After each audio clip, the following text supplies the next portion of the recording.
сейчас на сцену приглашается руководитель комрегионального отделения общественной организации «Офицеры России» Вадим Яковлевич Давыдов.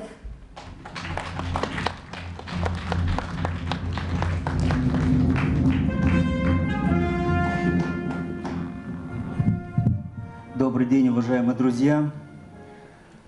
Я сегодня окунулся в СССР. Я приветствую в этом зале тех комсомольцев, первых, кто поднимал Сыктывкарский ЛПК, Сыктывкарский ЛДК, СМЗ, возможно, фабрику «Комсомолку» и «Север» и многое-многое другое. С сыктывкарскими комсомольцами познакомились недавно, но за это время мы сделали очень многое.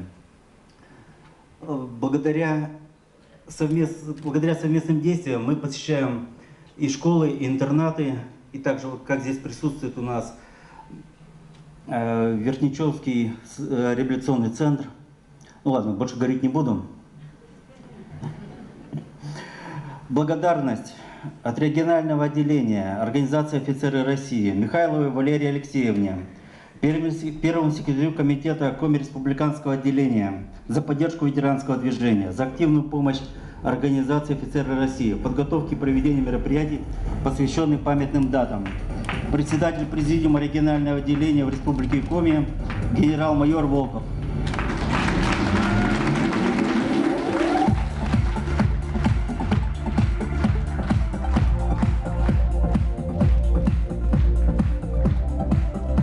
Спасибо большое, Вадим Яковлевич. А сейчас на сцену приглашаются все участники праздничного концерта.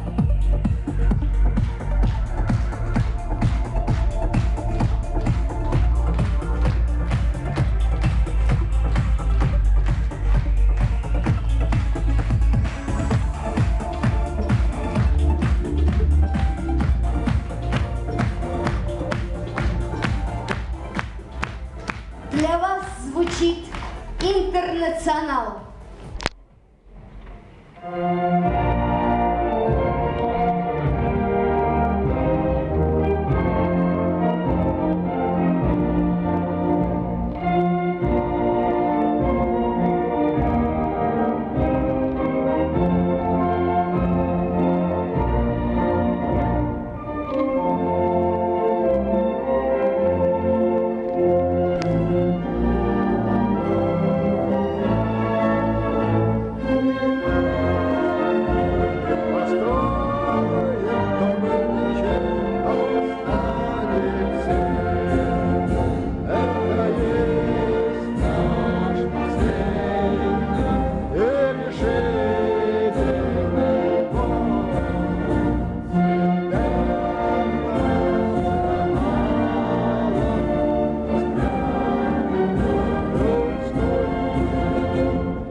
Сегодня вас поздравляли хор «Авиарябинушка», руководитель Татьяна Михайловна Колосова, народный хор «Эш-Вайгелога», руководитель Александр Горчаков, танцевальная группа «Юга-2» образцового ансамбля танца «Примавера» гимназии искусств при главе республики